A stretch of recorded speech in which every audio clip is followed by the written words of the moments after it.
We are not going to be very interested in the fact that he predicted a solar eclipse, that he got rich, selling stuff for olive stones, to make olive oil, that he has, anyway, and really, and that interests us a lot.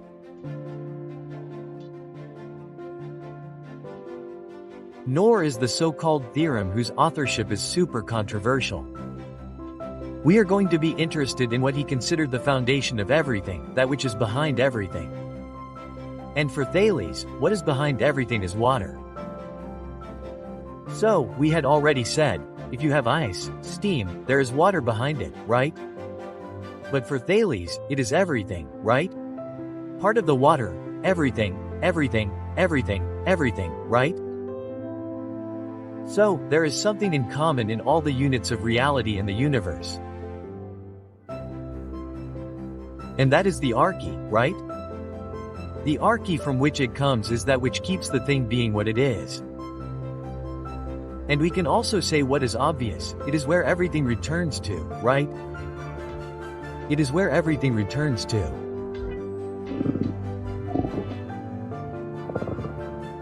So, everything is water and becomes something because it undergoes some kind of transformation, but from water and then it goes back to being water in the end, right?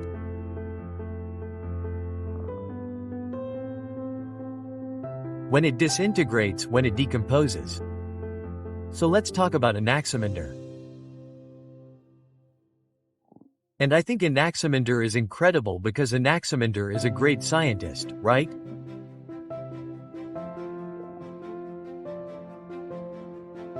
Anaximander is a great observer, and when he looked at the sky he saw that the star that was in one corner of the sky suddenly appeared on the other side, right? This led him to affirm that if there was a sky above, there was also a sky below the earth, right? I can imagine the look on their faces, right? Because for those who think that the ground is really the ground, you know. And that the sky is something like a planetary, held up by elephants or turtles, etc.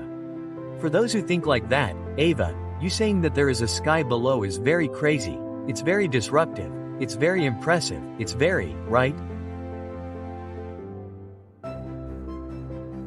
So, Anaximander said that the earth floats in the air, right?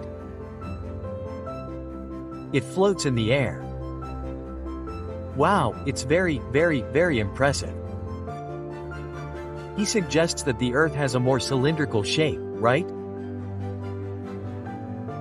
And that it is floating, right? Floating around, right? Floating around. There are so many new things, right? Because if the earth floats in the air, it is not completely still. If the earth floats in the air, it is because it is not supported anywhere. If the earth floats in the air, it is because, in fact, there is the sky above, below, everywhere. So, it is really a huge revolution, right? I wanted to present 3, let's say, characteristics of this type of thinking that are now clearer, right?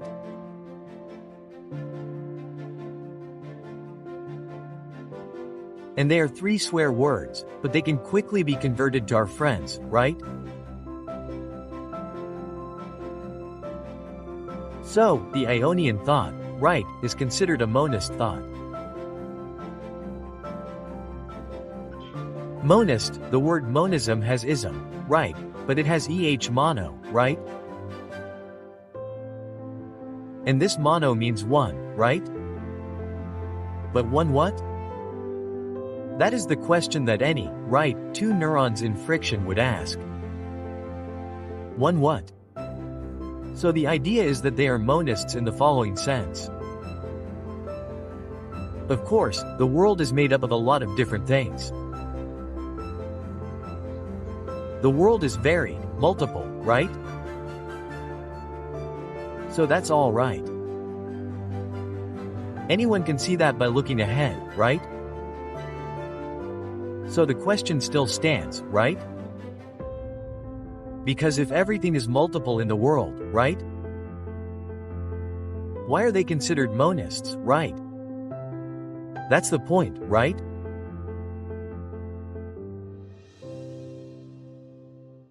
At the base of all this multiplicity, at the base of all this plurality, or if you prefer, behind all this plurality, right, what you find is a single principle.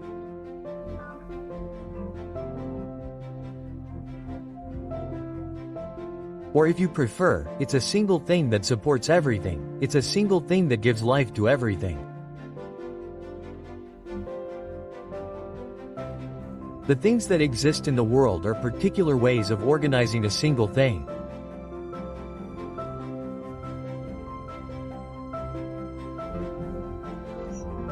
That's why monism is a term, right, used in all this philosophy that defends that the true root of things is one.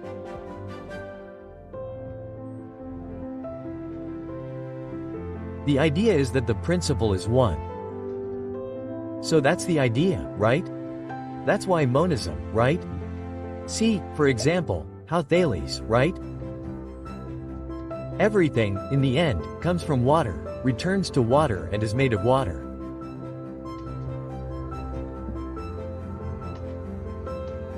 So, despite an apparent multiplicity, almost an apparent infinity, behind all this multiplicity, there is something that is not so obvious to see. Because behind all this, there is water, right? So this is monism, right? And of course, every time you study the thought of the Ionian school, you will come across this term. They were really monists, right? Saying that behind the plural there is the singular, behind the multiple there is the one, right? Behind the diverse and the var there is the single thing, right? So that is the idea, that is why it is monist, right? The Ionian school is made up of monist thinkers. The second bad word is even more reheated than the first, it is the so-called Ilozoism. What does Ilozoism consist of? Because the Ionian thinkers would be Ilozoists. Right? Well, they argue that in things, right, inherent to things, there is a principle that gives them life. So, then you look, raise your hand and say, hey, but wait a minute, the cat is a living being. Right? Yes, when it's alive, yes, a being. The dog is a living being, right?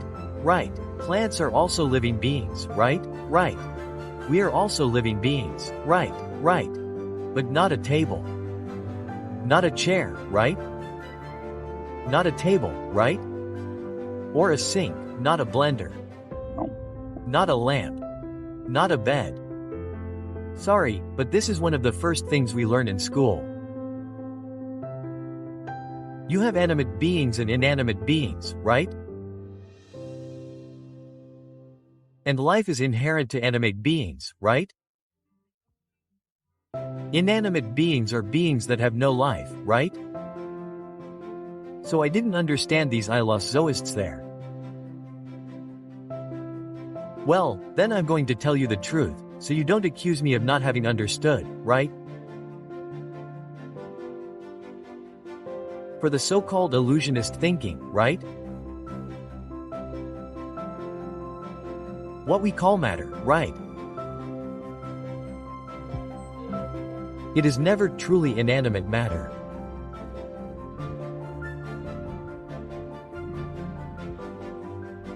In other words, when you look at me or any human being, matter is obviously animate.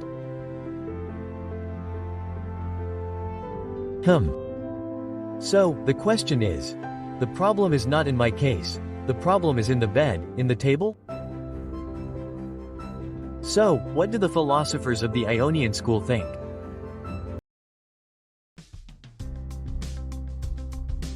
Could it be that matter that seems inanimate is truly inanimate? Well, according to the philosophers of Miletus, no. Why? Because both the table, the chair, the shower, and the bed are also results, right? They also derive, right, from the so-called arche, from the principle.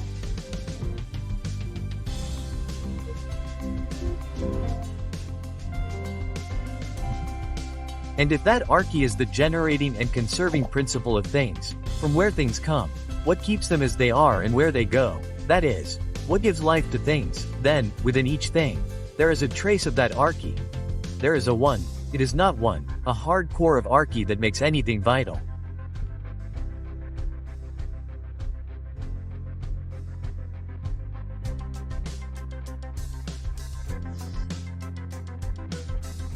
The chair seems inanimate, but in fact inside it there is movement, a certain animation, a dynamism, an energy.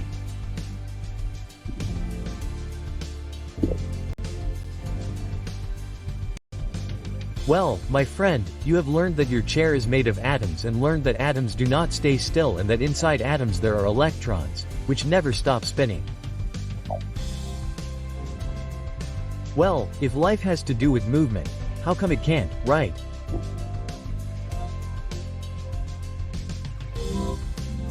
According to the so-called illusionist thinking of the Ionian school, in any piece of matter there is a shred of energy, a certain vitality, a certain soul.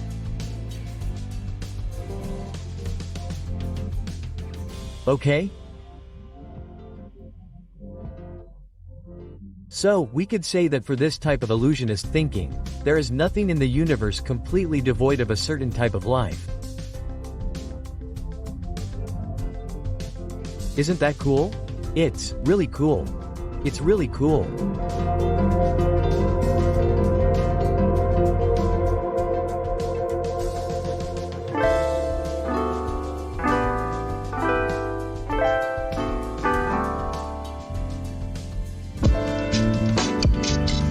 Hello, I'm Cloves de Bajos and I'm here to propose that you support us in keeping our philosophy content alive on the internet. To participate with a simple contribution, you must go to apoyo.se/aneditapamana. Again, support.se/aneditapamana. You can help us a lot. To honor our commitments, pay our editors, our platforms and keep our content alive so that it continues to impact people as it has been doing.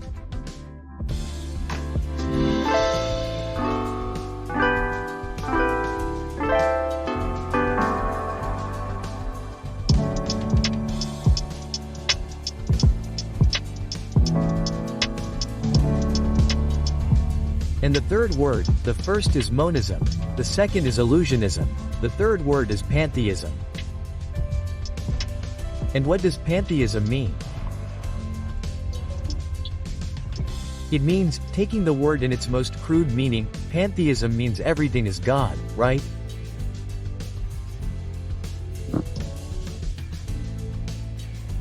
Pantheists are those philosophers who argue that God is not a creator outside the universe.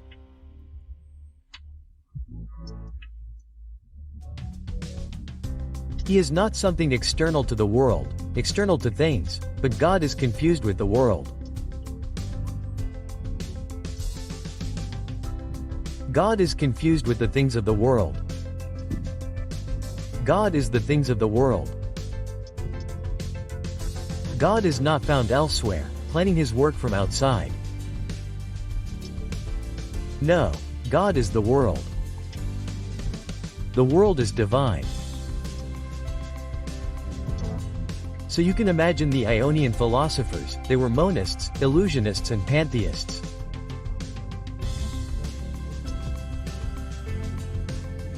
Now, if for Thales the arche is water, what is the arche for Anaximander?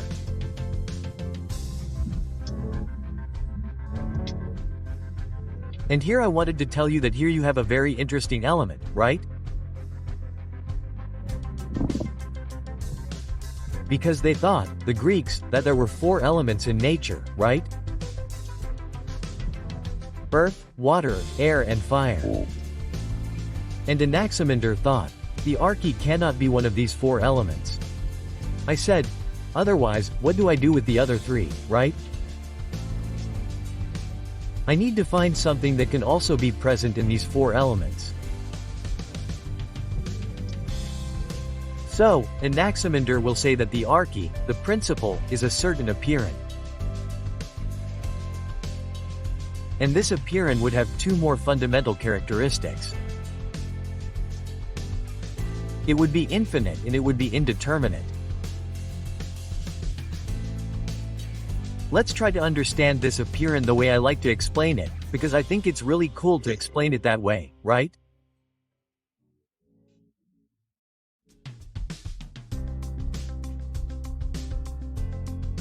If you imagine that the universe was a tiny point, there was such an excitement that it exploded, and in a fraction of a second it occupied all the spaces, and that in a fraction of a second there was an immediate cooling, constituting the first units of reality, etc.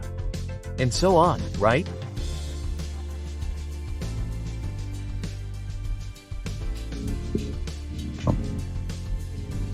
You imagine in a first fraction of a second, the explosion sends out energy, right?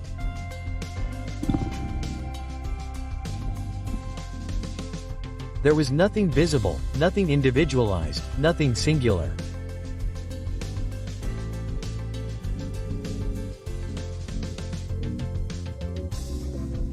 It was later, with the cooling, that material substances began to clump together, right, constituting units of reality, as we would call them, right?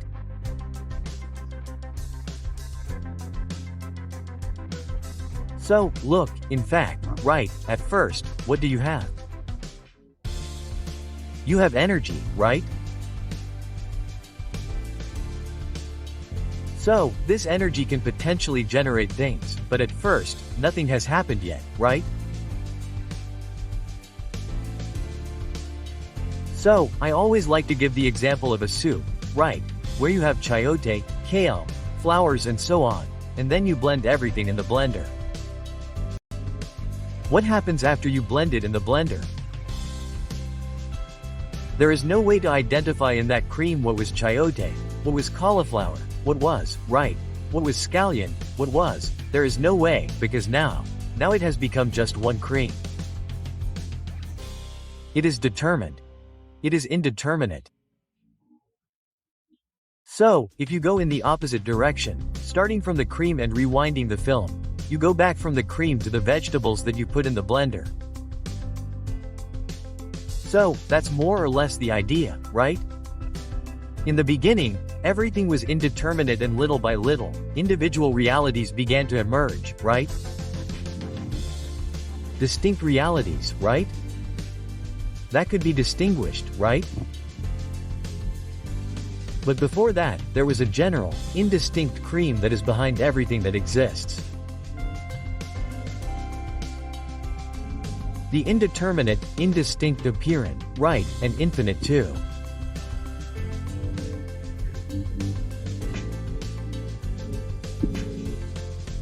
So I think this is fantastic, because in the end, when you study this so-called entropy, what you study is an energy that attacks complex structures, because they steal energy from the universe.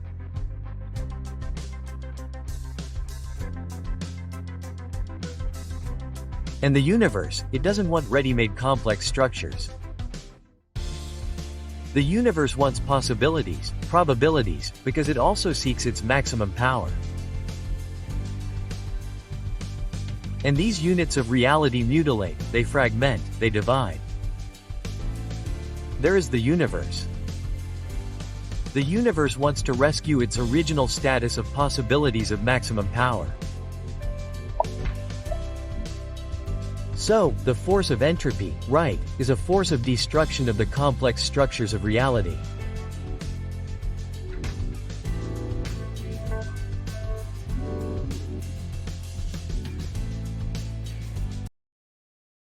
It also seeks its maximum power. And these units of reality mutilate, they fragment, they divide. There is the universe. The universe wants to rescue its original status of possibilities of maximum power. So, the force of entropy, right, is a force of destruction of the complex structures of reality.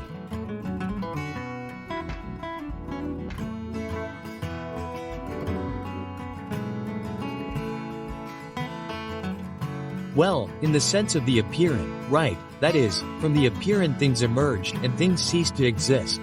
returning to indistinction, to this indistinct broth, prior to the emergence of the complex units of reality.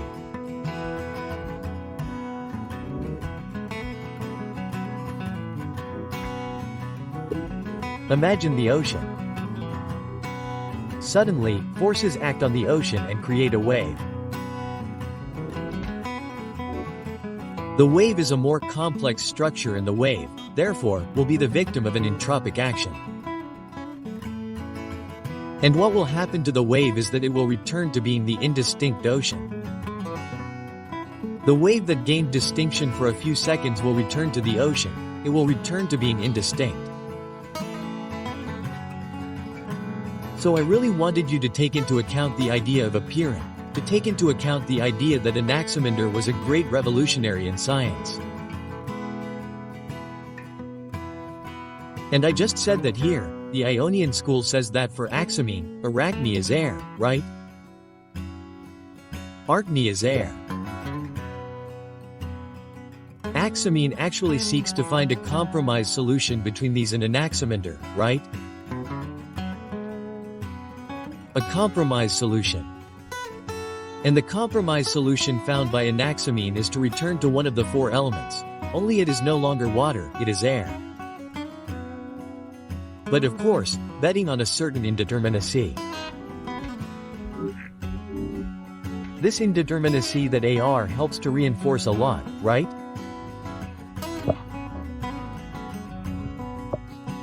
Because let's face it, it's hard to find something more indeterminate as such than A.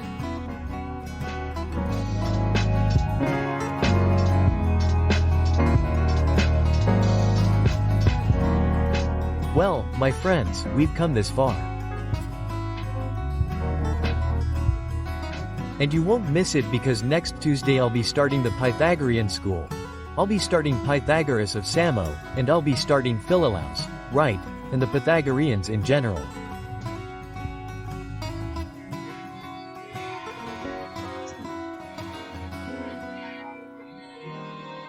And finally, Aristarchus of Samo and so many incredible people. Because the Pythagoreans saw, with such a scandalous revolution, that the archetype behind everything is numbers.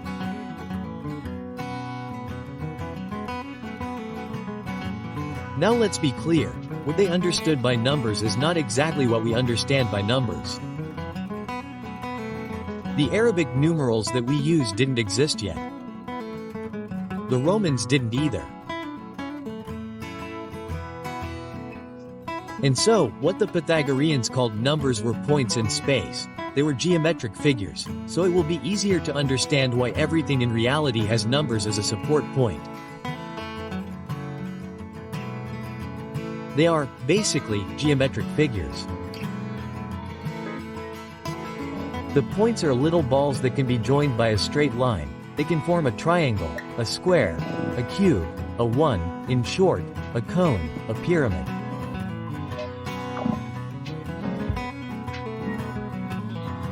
And that will be really cool because the Pythagoreans were super crazy about some super obsessive issues and had strict rules for life, some of them very curious. So, don't miss our hashtag Partipensar next Tuesday. That's it for today. Thanks, take care, have a great week. Tomorrow there will be morning reflection. Don't abandon me. Remember, morning reflections are always in book form, and you can find this book published by Citadel on the internet with the title O Amor Now Se Prova. Big kiss, thanks.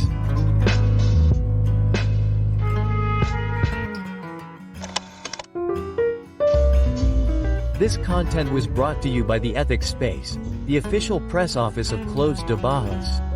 For more information about courses, books and lectures, visit clovesdebarros.com.br and follow the professor on social media.